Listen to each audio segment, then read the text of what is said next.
Emoção e razão na campanha eleitoral. Este é o tema que eu comento com vocês nesta segunda-feira. Antes, convidando a quem não se inscreveu ainda no canal, que se inscreva aqui. E convide amigas e amigos a fazer o mesmo, para que nós possamos estar sempre articulados. Juntos.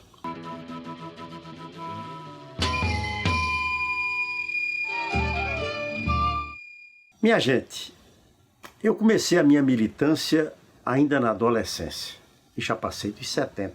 Então é muito tempo de vida e de luta, inclusive de luta eleitoral. Houve um período em que havia enormes restrições à prática política, que foram os 21 anos de ditadura militar. Depois veio a redemocratização e praticamente de 78 eu já tinha saído da cadeia. Foi a eleição para o Senado, deputados federais e estaduais. Ali eu recomecei a minha prática política em matéria de eleição. Nos últimos 20 anos, participei de todas. Inicialmente como candidato a vice-prefeito ao lado de João Paulo, no Recife. Nos elegemos em 2000.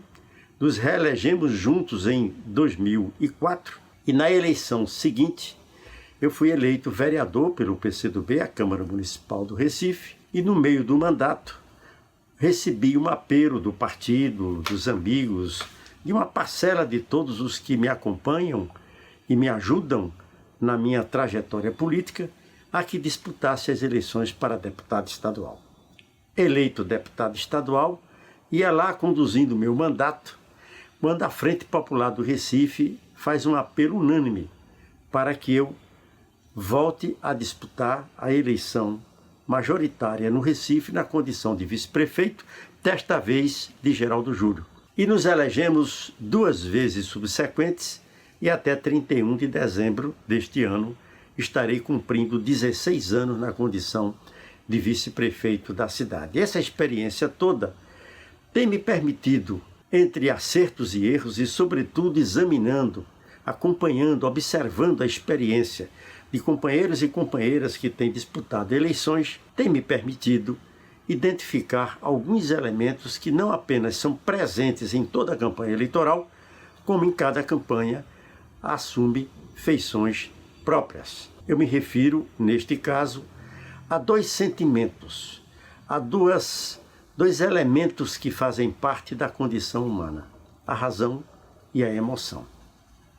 Eu tenho recebido e tenho acompanhado, desde a pré-campanha, materiais promocionais das candidaturas de muitos companheiros e companheiras, de Pernambuco, de fora de Pernambuco, e são cards, são vídeos curtos, são mensagens escritas, em geral muito bem feitas. Algumas delas, inclusive, do ponto de vista plástico, do ponto de vista estético, muito bonitas. Porém, não são suficientes para ganhar uma eleição. Isso vale para a eleição de prefeito e vice-prefeito, porque por mais bem ajustada que seja uma candidatura, apoiada numa pleiades de lideranças e de uma gama de partidos políticos, enraizada na cidade, é preciso combinar a razão, ou seja, a apresentação de propostas concretas para seguir evoluindo para melhor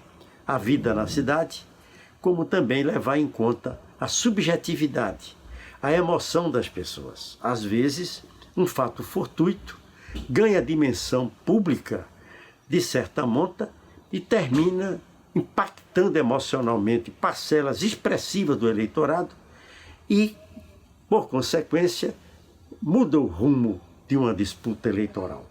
Geralmente, quem chega a disputar eleições de prefeito e vice-prefeito ou já acumula experiência e tem compreensão disso, ou está cercado de pessoas experientes que lhes alertarão para essa atenção a esses 2 elementos numa campanha eleitoral. Eu me permito aqui fazer considerações muito breves aos candidatos e candidatas a vereador. Minha gente, nosso companheiro João Paulo, 2 vezes prefeito do Recife, 4 vezes deputado estadual, 1 vez deputado federal e agora candidato a prefeito de Olinda, ele sempre diz com uma larga experiência que acumulou. Foi, inclusive, no Recife, o primeiro vereador eleito pelo PT, à época ele pertencia ao Partido dos Trabalhadores. Ele sempre diz, a eleição, a disputa eleitoral mais exigente, mais difícil é a eleição de vereador. E eu sempre acrescento, e a mais prazerosa. Prazerosa em que sentido? No sentido de que não é possível se eleger vereador, a não ser casos excepcionais dessas pessoas que, legal ou ilegalmente, mobilizam muito dinheiro numa campanha eleitoral e fazem a conta.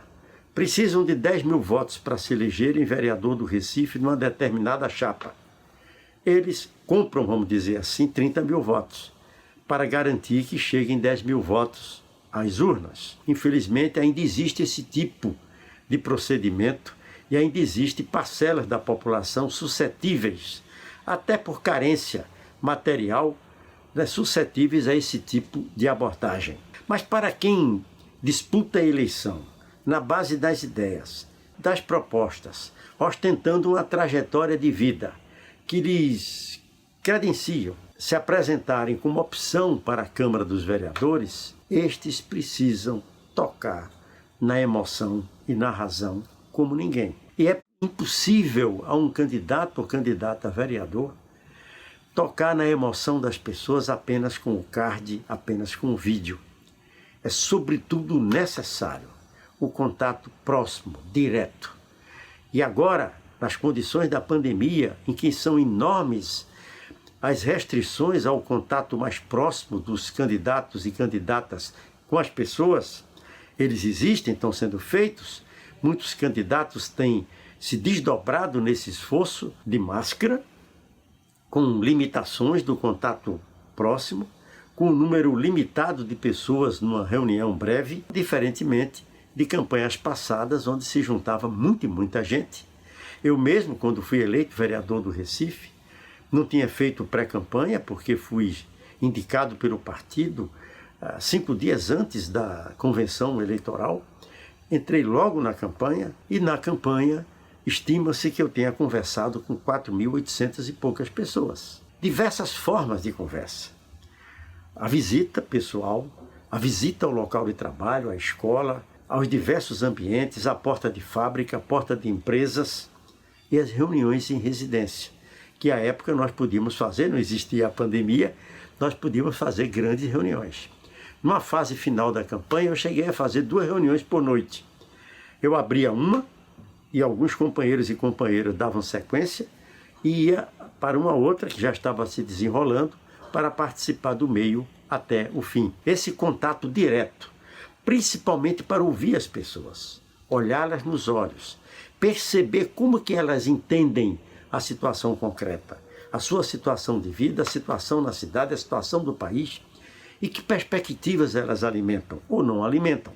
Agora mesmo, nessa campanha, há uma exigência, há um desafio de todo candidato a vereador e a vereadora, que é ouvir para compreender naquela localidade, naquela parcela da população, naquele grupo de pessoas amigas que ali se juntaram para lhe ouvir, quais são os problemas que lhe afligem, o que é que lhe preocupa, o que é que realmente toca na sensibilidade e na aspiração de cada um. Ouvindo com atenção, é possível traduzir em propostas, ou, por outra, vincular as propostas que você já defende como candidato ou candidata à Câmara dos Vereadores àquela realidade, de uma maneira que casem aspirações, preocupações, expectativas individuais com seus compromissos como futuro vereador ou vereadora. Um outro elemento muito importante: o país vive uma crise profunda, crise econômica, sanitária, social, crise política institucional, e, no entanto, grande parte da população sofre as consequências dessa situação crítica, mas ainda não tem uma compreensão exata de por que a situação tende a se complicar. Vejam vocês que os dados relativos ao desemprego são alarmantes. Primeiro, a noção exata que os técnicos fazem de que o desemprego real no país chega, de fato, a 27 milhões de pessoas, a 30 milhões aproximadamente. Essas cifras são mascaradas nas pesquisas feitas regularmente pelo IBGE, por uma razão que os próprios técnicos do IBGE reconhecem. É que mais de 50% da população brasileira momentaneamente está sendo beneficiada pelo auxílio emergencial, que nos primeiros meses foi de R$ 600 para cada família, podendo duplicar no caso de mães de famílias, algo que foi uma conquista. Conquista da oposição, conquista de uma maioria momentânea do Congresso Nacional contra a vontade do presidente da República. Assim mesmo, obrigado a fornecer, a propiciar o auxílio emergencial, a leitura, que grande parte, se não a maioria das pessoas beneficiadas, é de que esta é uma iniciativa de boa vontade do governo federal. Só para dar esse exemplo, como é necessário, nesse diálogo, nessa conversa, também vincular os problemas locais aos problemas nacionais, para esclarecer as pessoas, para que as pessoas tenham mais convicção do seu voto e não apenas sejam ganhas para votarem, mas também se sintam motivadas a seguirem na luta pela democracia, pelos seus direitos fundamentais, pela soberania do país, na luta para que se encontrem soluções políticas e programáticas para que saiamos dessa crise tão profunda que é estrutural e que é de muitas dificuldades reais na vida de cada um. Eu ainda faço uma observação aqui. É algo como que uma ironia que a vida coloca. O governo Bolsonaro, a equipe econômica liderada pelo ministro Paulo Guedes, essa gente, tem um compromisso fundamental. O compromisso número 1. Daí esse entrosamento subserviente com o presidente Trump dos Estados Unidos. É o compromisso com o sistema financeiro internacional. É com os bancos. É com a área do rentismo, da usura. E também uma parte da elite dominante brasileira que está imbricada, está entrelaçada com os interesses e com as operações do capital financeiro. Pois bem, os números mostram, as estatísticas do Banco Central, oficiais, demonstram que nos últimos meses tem havido uma fuga espantosa, sem precedentes, de capitais estrangeiros que eram aplicados na Bolsa de Valores no Brasil. Ou seja, aqueles que são beneficiários, aqueles para os quais fundamentalmente Bolsonaro e a equipe governam, não acreditam na conversa do presidente e na conversa do ministro da Economia, que dizem que nós estamos dando passos para sair da crise. Ora, se nós estivéssemos de fato saindo da crise, esses investidores não retirariam seus capitais aplicados em nosso país. São questões, portanto, que nos levam à razão, nos levam ao esclarecimento do eleitor, nos levam, inclusive, a cada candidato se sentir mais esclarecido e mais capacitado a honrar os compromissos que, na campanha, assume para com o nosso povo. Sigamos assim, sigamos nessa mescla dos problemas locais, dos problemas imediatos mais sentidos, com uma visão de país. E aí, conquistemos expressivas vitórias nessas eleições e que possamos renovar câmaras municipais com mulheres e homens verdadeiramente comprometidos com os interesses do povo e com o ideal de cidades democráticas e mais humanas. Grande abraço!